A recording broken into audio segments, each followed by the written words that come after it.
Bonsoir à tous, soyez les bienvenus dans Marseille Business. C'est votre rendez-vous éco du mardi sur BFM Marseille-Provence avec Laurence Bottero. Bonsoir Laurence. Bonsoir Sophie. Pour la tribune, et notre invité aujourd'hui c'est Didier Matalia. Bonsoir. Bonsoir. Merci d'être sur ce plateau. Vous êtes le cofondateur et dirigeant de Trust Place. C'est une start-up qui est basée à Marseille. Vous allez tout nous dire dans un instant.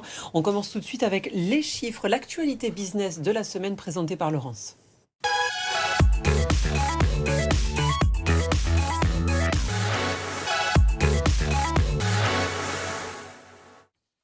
Didier Matalia, on va donc parler de votre start-up. Elle a été créée en 2020 précisément. Ça s'appelle Trust Place. Qu'est-ce que c'est ?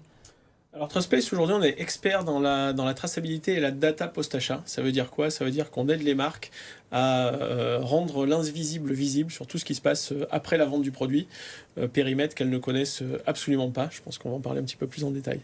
Alors effectivement, peut-être pour expliquer concrètement, il y a un QR code, on peut dire ça comme ça. Un identifiant du produit qui peut être un QR code, une puce NFC ou un numéro gravé. Et donc l'acheteur le scanne et donc ça l'objet ou en tout cas le vêtement lui est attribué et ça permet de connaître le comportement à la fois du client et puis de l'objet. Alors tout à fait, on aide les marques en fait à créer des passeports digitaux de propriété qui vont associer le produit à son propriétaire, donc le produit avec un identifiant, à son propriétaire, le client, plus une facture, qui va permettre d'authentifier et de prouver la propriété du produit partout et à tout moment, mais qui va aussi et surtout permettre aux marques de créer ce lien avec le client qu'elles ne connaissent pas aujourd'hui, connaître ses clients, mais aussi connaître les comportements de ses clients, ce qui est très important pour elles dans le développement de leur activité. Alors c'est ce que vous disiez, ça s'appelle la data post-achat. Exactement. Les marques, comment est-ce qu'elles peuvent concrètement se servir de ces données-là ? Alors aujourd'hui, très concrètement, il faut savoir que 60% des clients sont inconnus des marques. C'est-à-dire que quand vous achetez un produit chez Galeries Lafayette, vous êtes client de Galeries Lafayette, la marque ne vous connaît pas.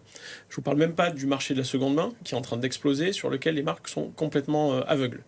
Nous, en fait, grâce à ce vecteur qu'est le certificat, on va permettre aux marques de connaître, de rencontrer en fait ses clients, d'échanger avec elles, de communiquer avec ses clients, mais également de développer des nouveaux services pour pouvoir développer de nouveaux business, de nouvelles activités et créer une nouvelle valeur autour de ce certificat. Donc le certificat n'est pas juste un certificat d'authenticité, mais vraiment un vecteur de communication entre la marque et tous les propriétaires de ces produits.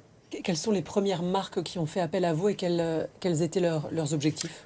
Alors la première marque historiquement significative, on va dire, a été Isabelle Marant en 2020. Avec qui on travaille depuis toujours, bien sûr, et qui a déployé cette solution de certification sur tous leurs produits aujourd'hui, qui leur permet d'avoir accès à ses clients et de développer de nouveaux services exclusifs, des expériences autour du produit, ce qui fait que le client n'achète pas seulement et uniquement un produit, mais achète une expérience qui va autour. Peut-être il y a eu d'autres Isabelle Marant, donc on va dire qu'on est dans le textile. Vous avez signé avec Ligne Rosée, on va y revenir peut-être dans quelques instants, mais finalement vous êtes sur des secteurs qui n'ont rien à voir les uns avec les autres. Mais comment est-ce que vous les adressez? Comment est-ce qu'ils viennent vous voir? Qu'est-ce qui les intéresse? On peut comprendre pour un vêtement, il y a une traçabilité, mais peut-être pour un meuble, pour la monnaie de Paris pour laquelle vous allez travailler aussi. Alors c'est vrai que si on compare un canapé avec un sac ou une trottinette électrique, ça n'a pas grand-chose à voir. Si ce n'est que c'est toujours la même problématique, les marques ne connaissent pas leurs clients. Premier point. Toutes ces marques-là, en fait, sont distribuées de manière indirecte très souvent, donc pas d'accès direct aux clients sur une très grosse partie des acheteurs.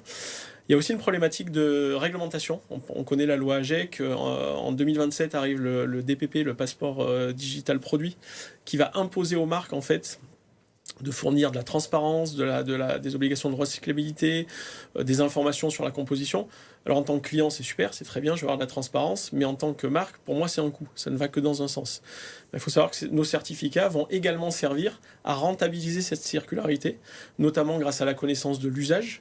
Les marques vont pouvoir mieux stocker les bonnes pièces détachées. Aujourd'hui, une marque doit stocker pendant 10 ans des pièces détachées, mais lesquelles? Toutes, c'est pas possible. Donc on va affiner en fait cette connaissance, cette visibilité, et ça va également renforcer cette circularité en la rendant rentable également pour les marques. Ligne Rosée, c'est le dernier contrat, qui est arrivé. Vous étiez déjà en discussion avec eux et pareil, comment ça va se déployer? Alors Ligne Rosée, c'est un très très beau projet.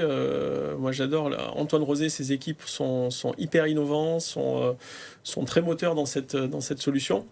C'est une solution 100% made in France. Et il faut savoir que le fameux Togo de Ligne Rosée, c'est le canapé le plus contrefait au monde. Donc c'était assez naturel en fait de travailler en partenariat avec eux. Concrètement, comment ça se passe? Aujourd'hui, tous les Togos, on démarre sur le Togo, tous les Togos qui sortent de production ce mois-ci, en janvier, sont équipés de passeports et de services associés. Et petit à petit, on va développer cette solution sur d'autres produits et d'autres gammes. Mais c'est un très très beau projet. On parlait des levées de fonds tout à l'heure. Les 4 millions d'euros que vous avez levés en septembre, ils vont servir à quoi? Et est-ce que ça a été compliqué de convaincre? Alors, est-ce que le contexte se tend un peu? Est-ce que vous l'avez ressenti? Ils vont servir à quoi déjà? Ils vont servir à deux choses. Ils vont servir à renforcer le produit. On a passé 2 ans à s'atteler à la scalabilité, on va dire, et la sécurité du produit. Là, on va vraiment se focaliser sur la data, justement, renforcer tout ce qu'on va offrir aux marques en termes de données, en termes d'informations qu'elles vont utiliser dans leur business. Et l'internationalisation, puisqu'on va adresser le marché américain également. Naturellement, on était un acteur global parce que quand vous achetez un sac ou une paire de sneakers, vous l'achetez, la marque la vend partout dans le monde, que ce soit aux États-Unis, en France, en Chine. Mais là, on va vraiment essayer de se renforcer sur la partie américaine.